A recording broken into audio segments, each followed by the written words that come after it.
Aicinām medībās! Sarunas par un ap medībām ar Lindu Dombrovsku. Šauj garām!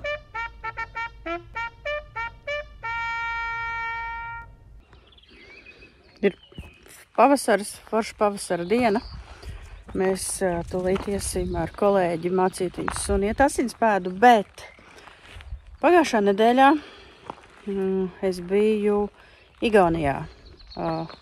Biju Igaunijas Mednieku asociācijā, savienība viņa saucās, kur pirmajā dienā mums bija tikšanās Baltijas valstu mednieku biedrību tikšanās.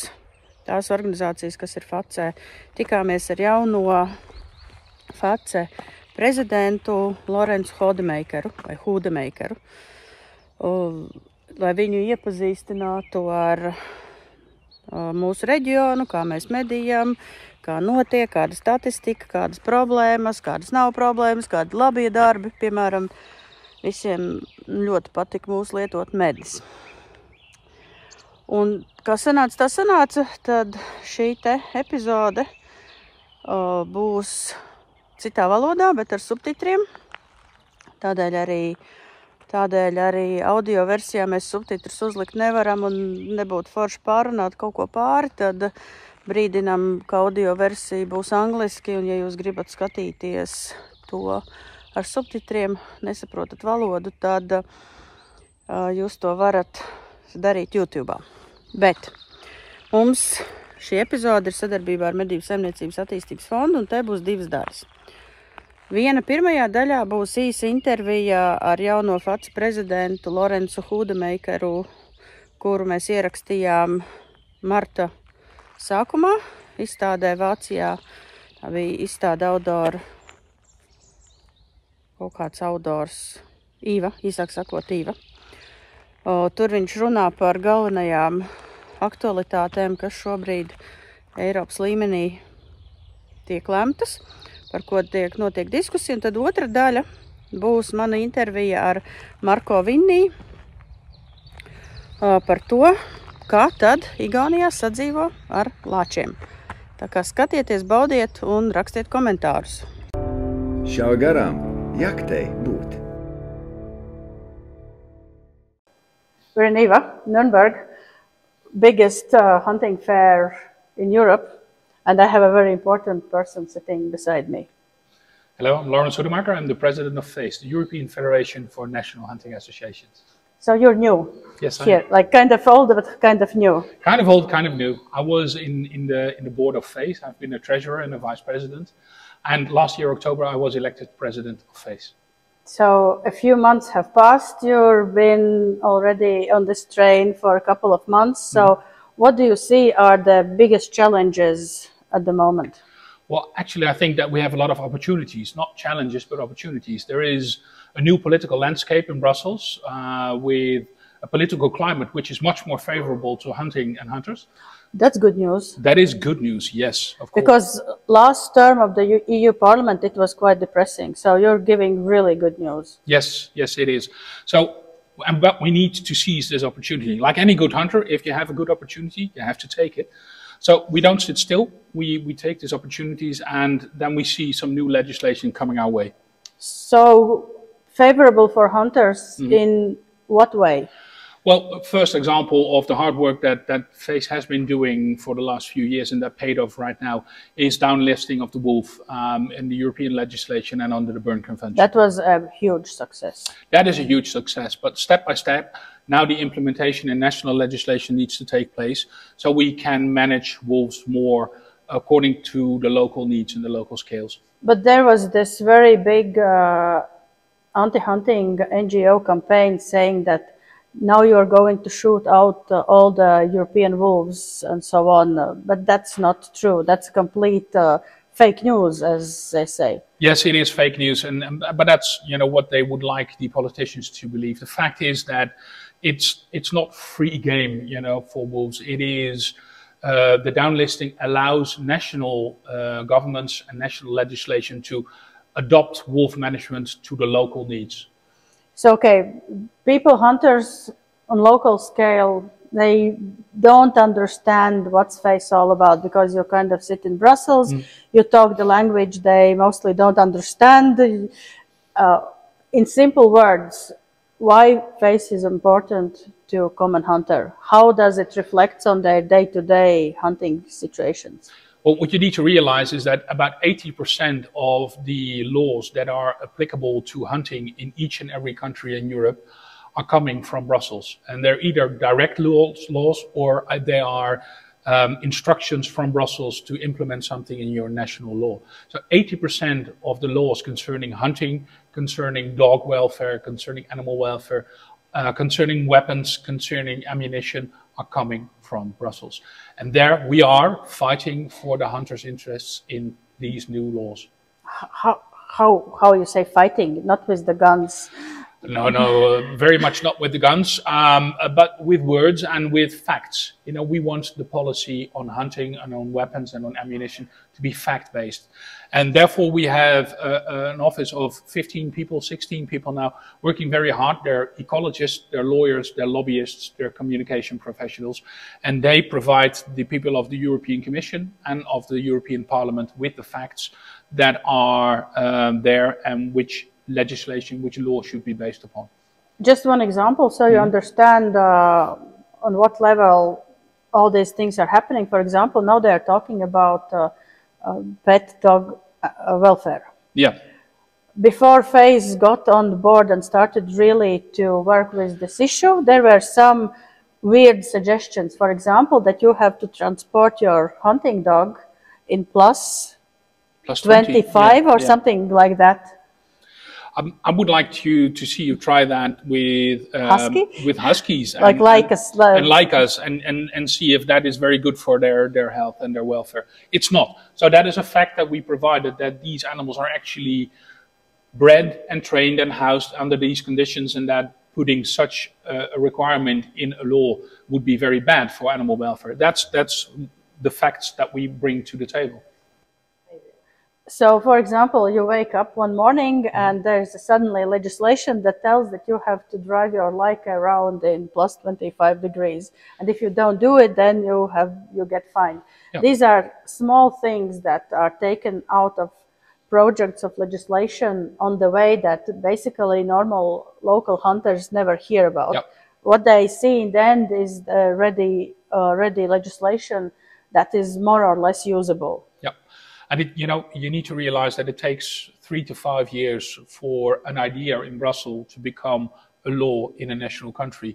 And we are at the forefront. We are closely working or engaging with the people of the European Commission, which are starting with new ideas for new laws or with changes in legislation. We're working with the people in the European Parliament, which are evaluating legislation and which are bringing up also new ideas. And so we are very early in the process involved, so we can bring the facts to the table to make sure that legislation, law for hunting, for weapons, for ammunition, for dogs, etc., is actually doing something in practice which should be, manageable and workable. Big question now, again, renewed, is the ban of lead ammunition. Yeah. But that's a absolute total ban of lead ammunition. What's on the table now? The proposal is, the proposal from the European Commission is that eventually lead shall be banned from hunting ammunition. And for some types of ammunition that could be faster and it is easier workable. For example, the large caliber rifle ammunition, it is not too difficult to replace lead with, for example, copper. For smaller calibers, that is much more difficult. So 22 long rifle, nowadays it's not possible to phase out lead. And that is something that we bring to the table, saying if you make this legislation and you force us to take out lead, you will end up with ammunition that is less effective and that is worse for animal welfare, for example. So that's something we bring to the table there. And then there's the big discussion on lead, phasing out lead from the buckshot, from pellets, from cartridges. And there's also a big discussion on whether or not that should be done or could be done with exemptions for shooting ranges, rifle ranges and shotgun ranges. But one thing I can't understand is that there's an exemption for this for military use. And if you compare the amount of ammunition they use and the amount of ammunition the hunters use, why are we the bad guys? I don't think that we're the bad guys. I think that the big difference is that in general, if you look at shotgun cartridges, then it would be logical to phase out lead when we use it in wetlands, because then lead pellets can be eaten by water birds, and then they could become toxic. With the large caliber rifle ammunition, that is, then lead could come into the carcass, and the carcass we eat, and that is a difference between hunting and military. So there are subtle differences why it might be reasonable to phase out lead from the hunting ammunition, but it should be done gradually, step by step, allowing the industry to adapt, to come up with alternatives which are workable. I'm from the Netherlands. We have phased out lead in shotguns 30 years ago, but it went so fast that the first few years we actually had lead shot or alternatives to lead shot, which were very bad. So you should take it step by step. So what is the thing that hunters can actually do to help phase? What they can do firstly is to become a member of their local hunting community, their local hunting club, their national hunting association, to support the National Hunting Association, and to make sure that the National Hunting Association supports FACE, their European Federation. And by doing so, by having as many hunters as possible support the work of their National Hunting Association and have as many national hunting associations support the European Hunting Federation, we are as strong as possible. And then in the next 5 years, we can really make very big progress, and we can make things much better for hunters. By the way, FACE is on Instagram, YouTube, Facebook. Yes. Follow, like, share. Follow, like, and share, please.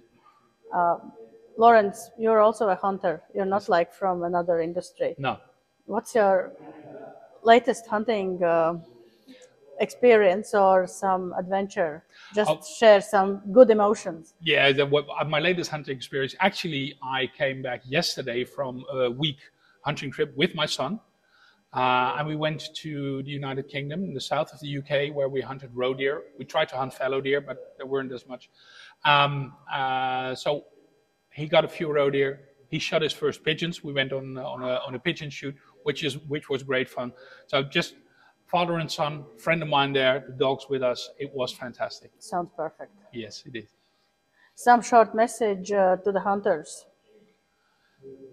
Well, basic message is, together we're strong. Yeah? So we should be united. We should stand together, and we should work together to promote hunting and to fight for a Europe which is rich in biodiversity and hunting opportunities. Together we can. So I'm counting on your support. Thank you very much. Viņam vēderā kuņģi iešaucīs. Pēc svara, how much does it weigh? Būs vislabāk piemēroti lietainiem apstākļiem. Mainīsies kaut kas jūsu stājā, kas arī ietekmēs trāpījumu rezultativitāti. Šīs te komandas ir jāiemāc sākumā pildīt ļoti labi ar vārdiem. Piemēram, jūs sakat šurp. Es atkal esmu te. Ja tu esi ielicis pamatus, tad tu vari faktiski paņemt jebkuru ieroci, jebkurai disciplīnai un, kā saka, pieslīpējot nianses, var darboties. Bet tā kā šeit ir alumīnijas, tad es taisu vaļā viņu visu kopju tīru. Pievelku pirkstu, piespiežam klāt. Bet tā kā mums medniekiem? Mēs esam zaudētāji. Mēs esam zaudētāji, tieši tā. Tā kā mēs esam uz šo brīdi, tad mēs katrs varam nomedīt vienu briežu būvi sezonu. Tad, kad tu mēģini nofilmēt kaut ko, tu paņem un izbeidzās stiks, un viņš tagad, kad tiek lādēts, viņš rāda pat šitā.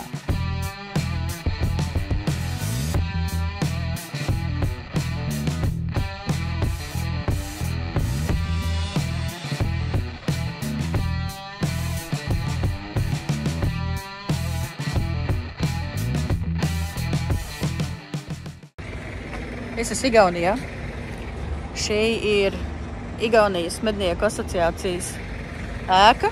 Mums bija vakar liela tikšanās ar Baltijas valstu pārstāvjiem un pats prezidentu, un te baigais troksnis ir, bet es eju šobrīd intervēt Lāču.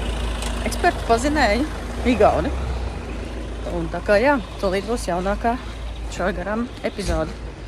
Es esmu Igaunijā, Igaunijas Mednieku asociācijā 280. epizode. Mēs runāsim šodien ar Marko Vinni, Igaunijas Mednieku savienības valdes locekli, kurš sāk strādāt pirmdien. Bet mēs runāsim par lāčiem, tāpēc, ka Igauņi var sadzīvot ar lāčiem, un es gribu saprast, kā viņi to dara un kāpēc viņi to dara. Un šī epizode ir sadarbībā ar Medību saimniecības attīstības fondu, kur viens no galvenajiem uzdevumiem ir mednieku izglītošana. Un mēs runāsim angliski un būs subtitri. So, hi Marko. Hi. We're in Estonia and we will be talking about the bears. Can you describe quickly what Estonian hunting society is doing, how many members you have, what's your main objectives, subjects you work with, but not very lots of information, but shortly explain it. What does your association does? Yeah, we have the main organization in Estonia from the hunters and the hunters clubs. We have over 330 members from here, and we made hunters politics.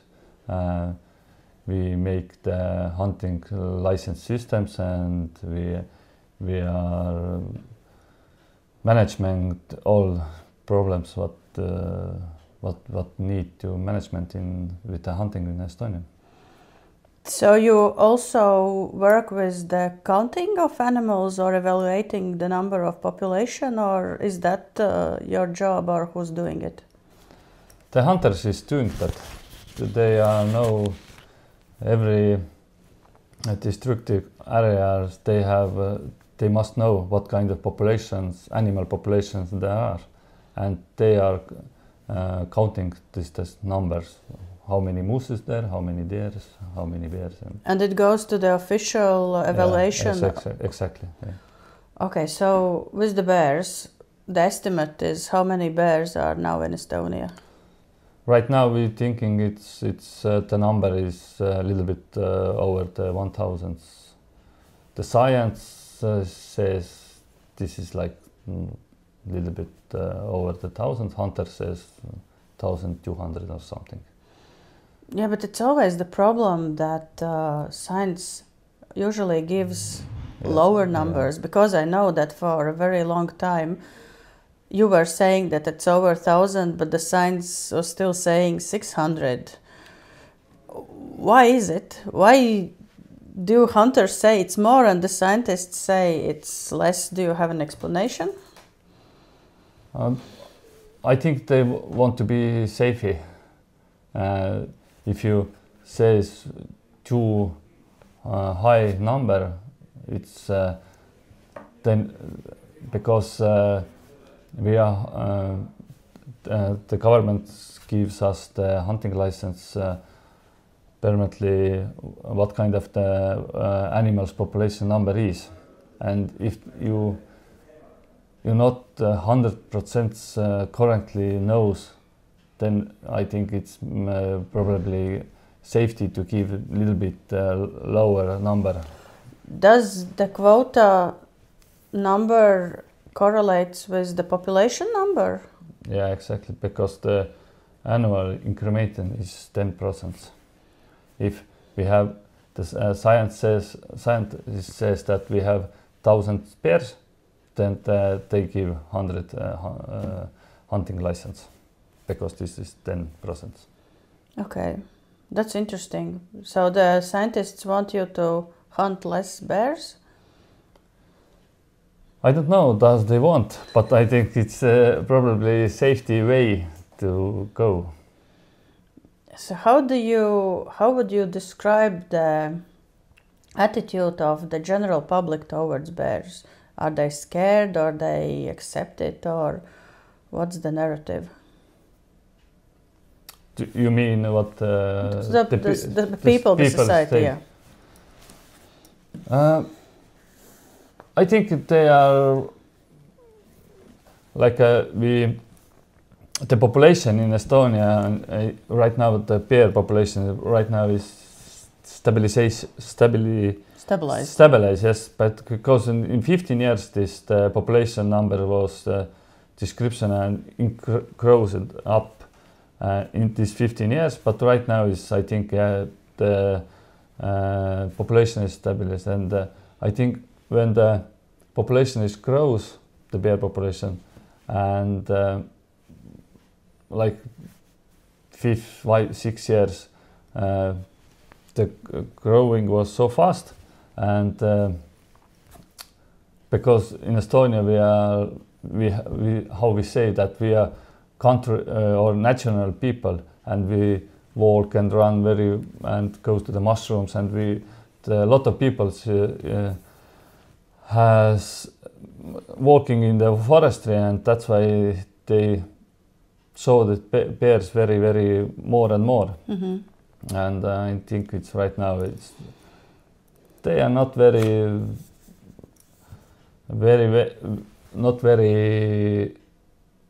scared the bears. Of course, if they saw them, then we always say it's problem then when you see the female bear with the cubs, then don't go to the close with them, let them go, and you just walk back. But other ways we think that the only bear is not attacking. That way we explain to the people. So they are accepted? Yeah, exactly. And how do they accept the fact that you are hunting them, that you are hunting 10% of the population?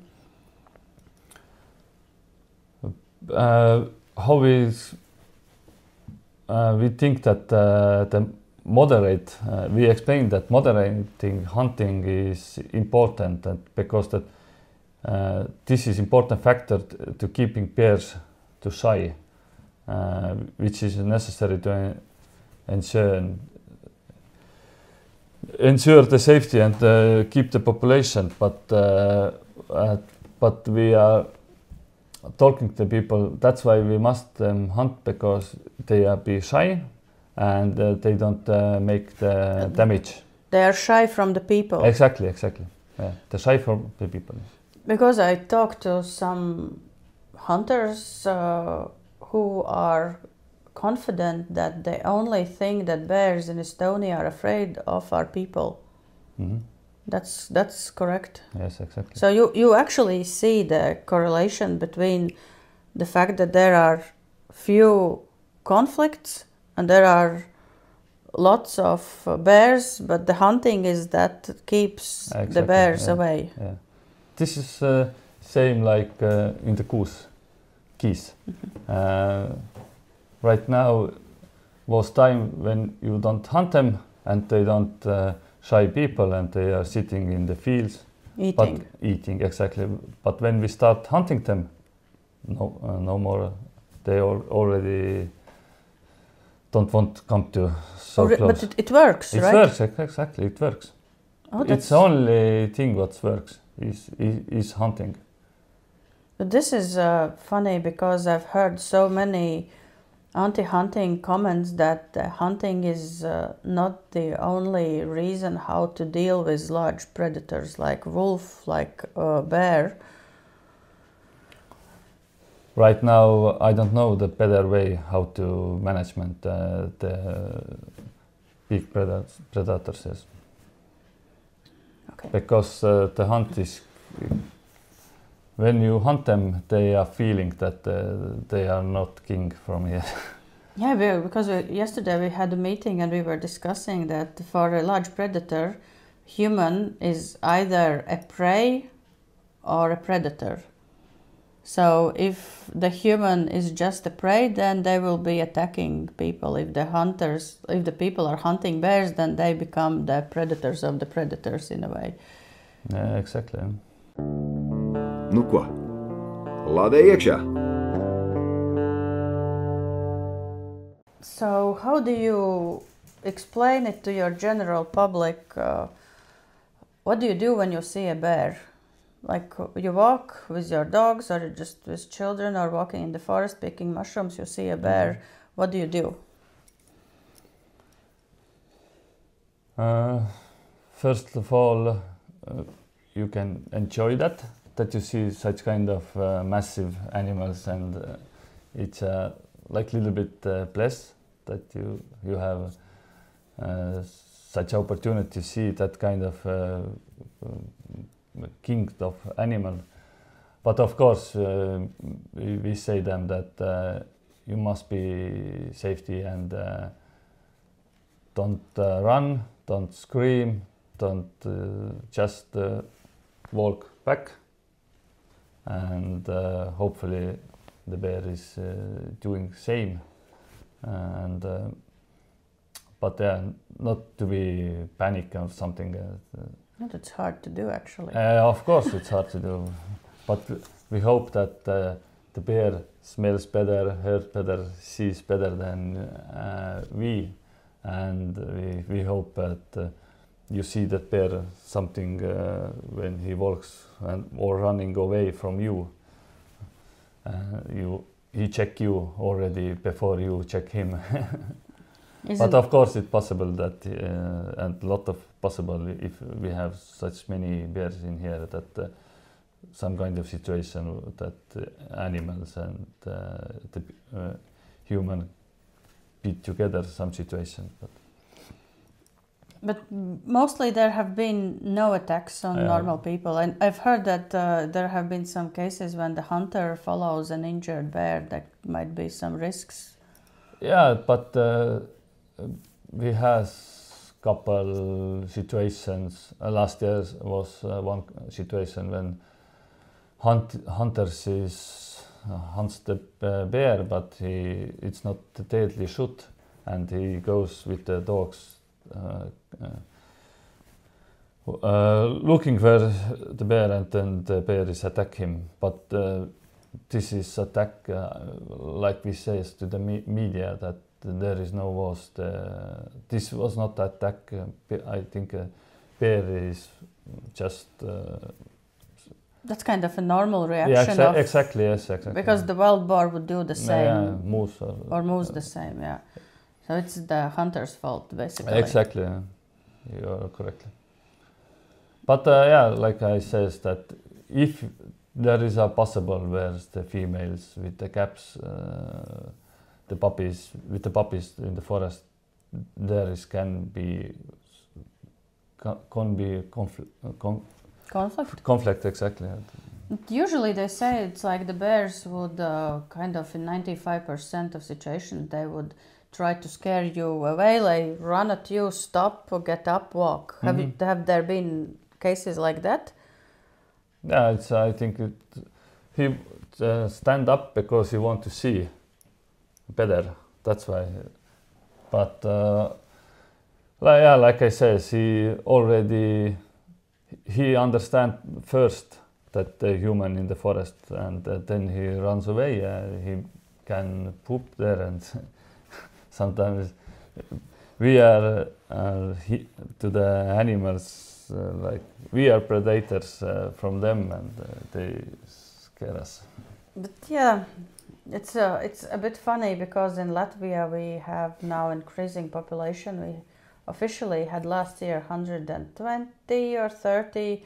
This year they're saying it could be 150, and their argument is usually, yeah, it's not a problem because, for example, in Estonia they can live with more than 1,000 bears and there are no problems and no conflicts. But I think the situations are a bit different in a way that we don't hunt them. Yeah, that is one point.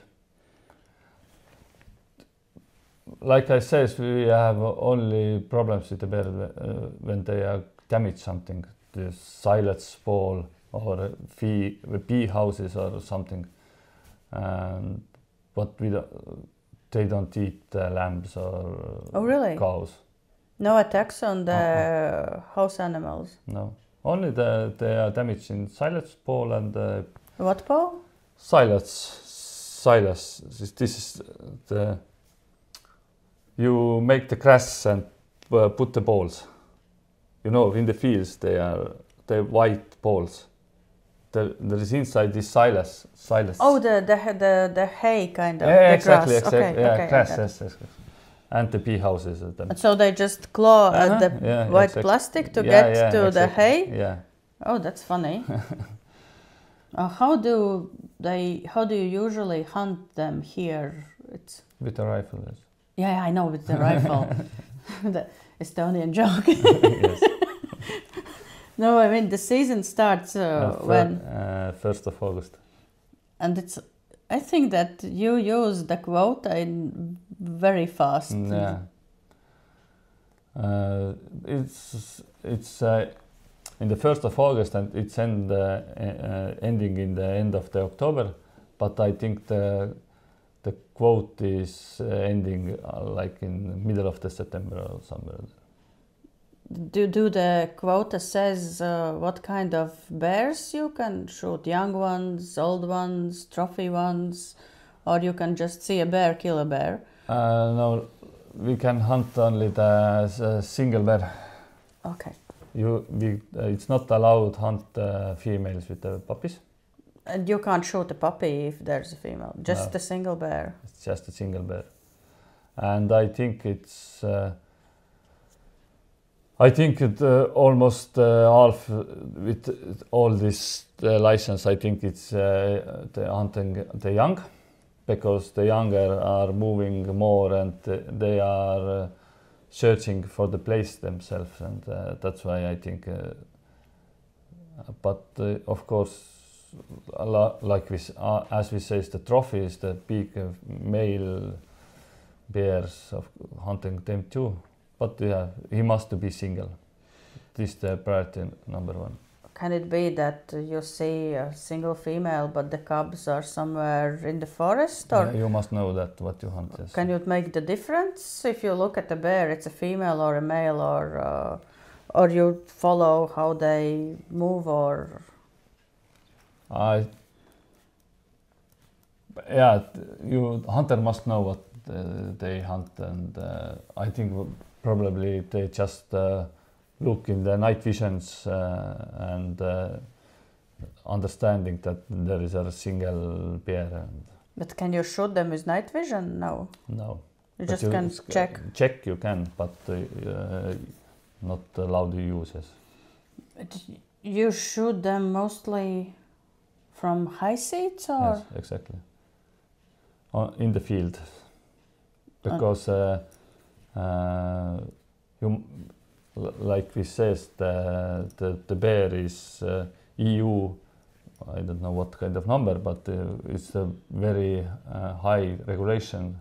Yeah, I think you have it Annex 4. Yeah, exactly, and that's why basically you must hunt where they are making some kind of damage, and the fields. Okay.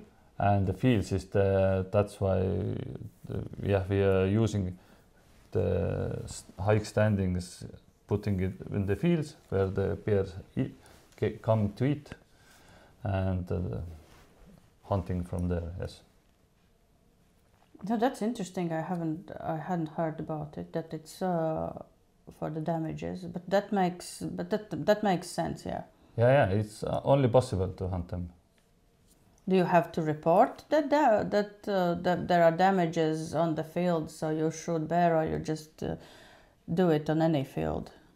We are cooperating with the farmers, and they are let us know, or hunters is checking the fields, and does there are wild pork damage or the bear damage.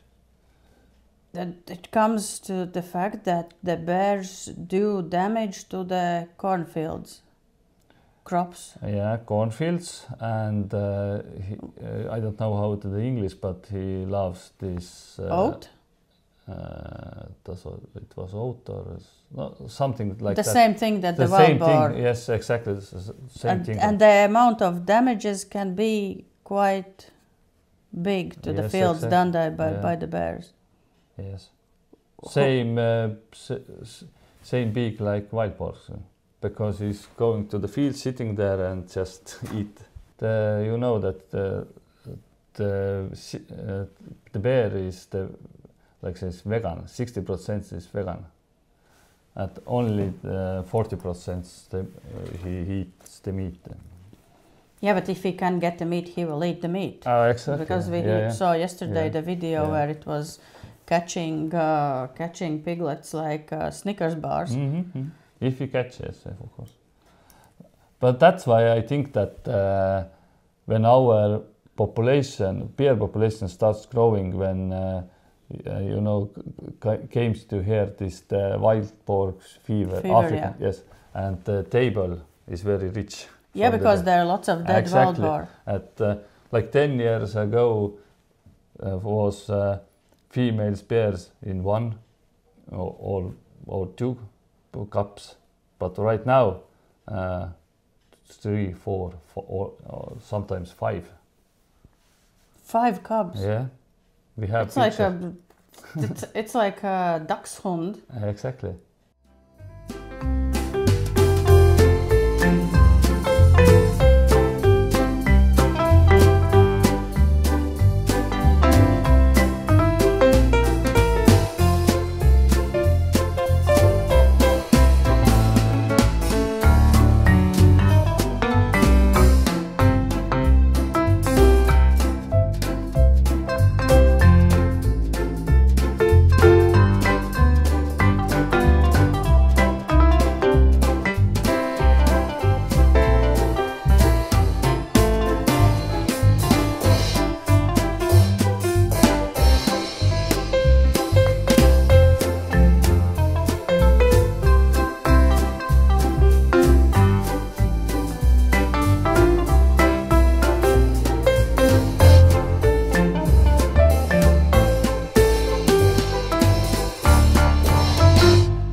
Ko, draugi mīļie, jūs dzirdējāt, ka lāči var darīt vairāk postījumus vai tikpat daudz postījumus kā meža cūkas arī laukiem? Tas nozīmē, ka pieaugot lāču populācijai Latvijā, mums palielināsies arī postījumi lauksaimniecībai. Yeah, that was a surprise for me that they do that much damages to the crops, because for us they are mostly doing just damages to the beehives, and they are eating meat, cows and stuff like that, but not much yet. This is the aspect nobody has been speaking about in Latvia, that with the increase of number of bears, there will be also the increase of damages to the agriculture. Of course. That's funny. I like that. It must be balanced something. Of course, we have a lot of swamps, and they like berries and eat. And sometimes in July you see your hunting grounds very lot of bears, but in the August they are all go to the swamps and to eat the bears. Berries. So now we have a discussion in Latvia that in certain nature protection areas they should ban driven hunts so they don't disturb the bears' sleep in winter. You have bears all over the territory. You do driven hunts in winter. You don't ban driven hunts because the bears are sleeping. How does it happen? It's like, do you wake them up, or what happens? Sometimes happens, yes, of course. So when it happens, then the governments make marking this because we don't never know where they are sleeping. because we don't have very big rocks and dens and holes. Exactly. They just sleeping in front of the trees, and you never know where they are. But sometimes, when it happens, when driven hunts the dogs or wake up them or something, then the government's marking this place. And I don't remember right now how many meters or how many. This was about 1 kilometer circling, marking this area, and there is you can't now doing there. You can't hunt there, and you can't harvesting the food, and you can do nothing there. For how long? Ever or? No. Just for the season. From that season, yes, exactly. But would the hunters report that they woke up the bear? Because if they put a hunting they ban... report that. Oh, really? Because sometimes the female is running out there, cubs, and the cubs stay here. Okay, so can you describe the place where it's like under the, like in a hole or just under a tree or? It's just little hole, and he's make something to the cover it himself, yes, with the trees and process and so. So it's not a big den. No. It's not like, but would they use like under the tree stumps or when the trees are fallen out? Yes, exactly. They just using what they can't use in the forest. Okay, so you have no bans on driven hunts whatsoever because of the bears? No.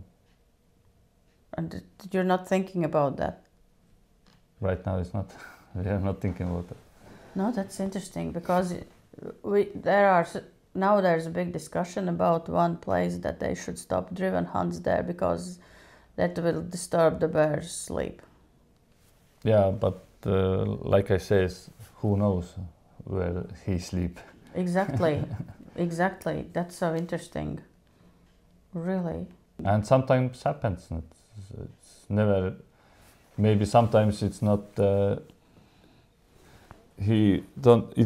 Like I say, the forestry mans go to the harvesting, cutting the trees, and sometimes they just wake up these bears. Yeah, because then if we're banning driven hunts, then we should also stop cutting trees in winter. Exactly. Yeah. Because you can't stop any activities by people just because the bears are sleeping. Yes. So I think it's the bigger problem is cutting the trees that the hunting dogs is running there.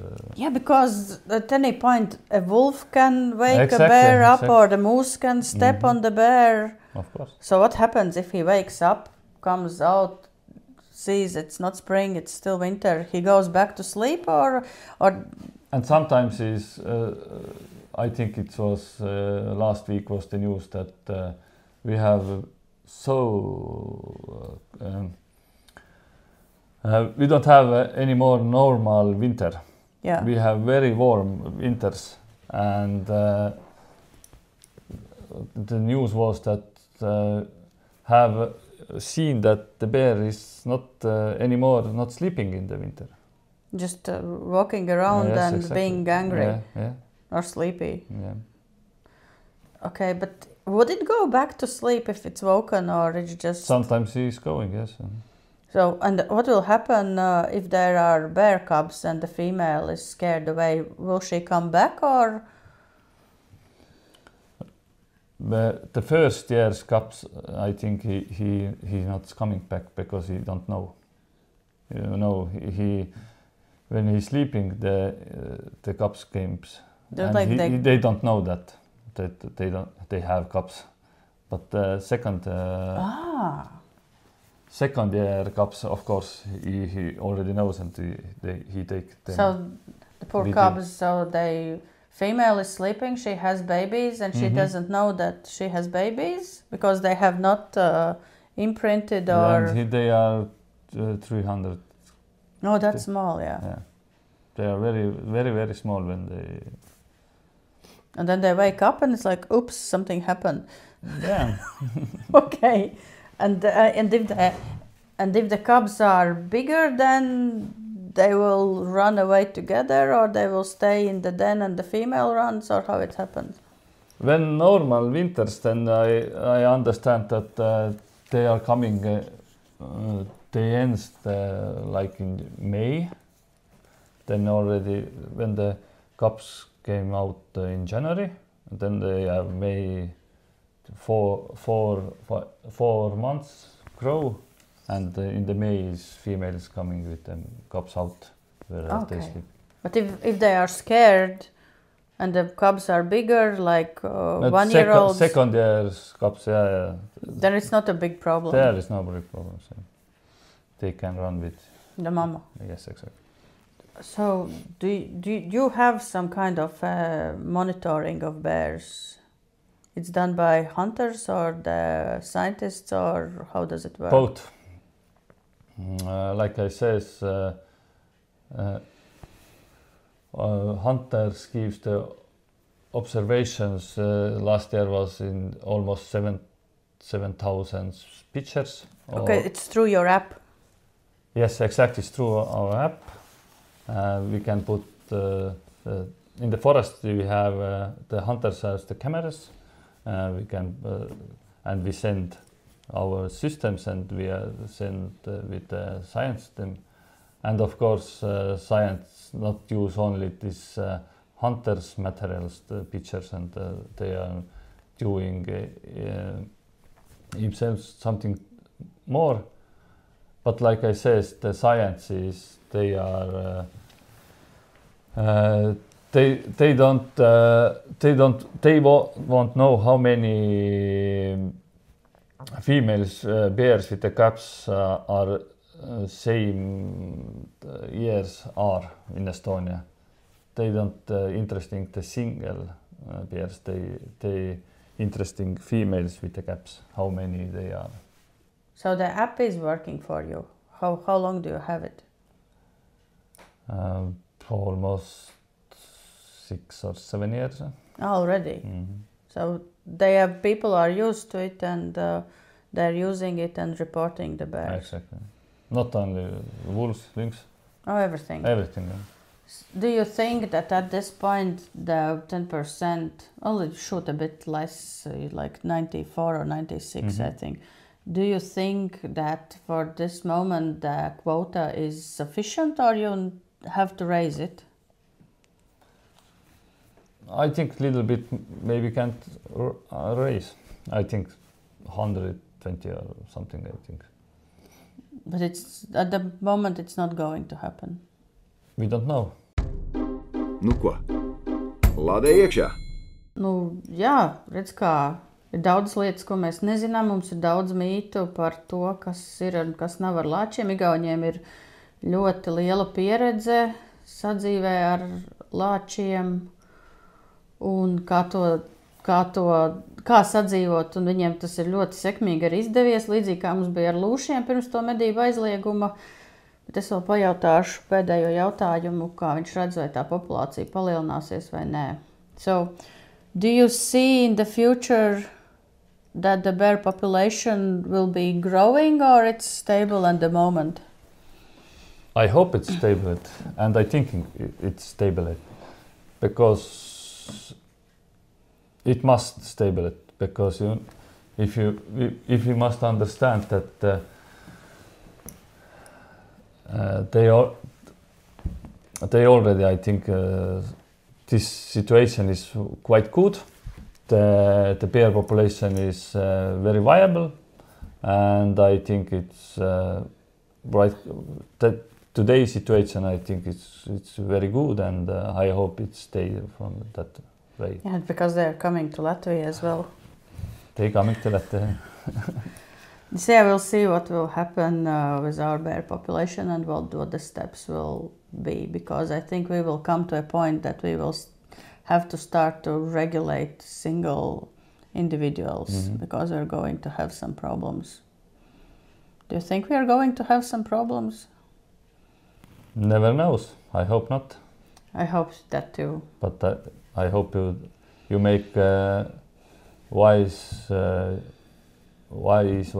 decisions. Thank you very much. I learned a lot, and I think our Latvian hunters and also not hunters also learned something interesting, because you have a very good experience, like for a very long time. Because your society has learned to live with the bears. We still have to do it.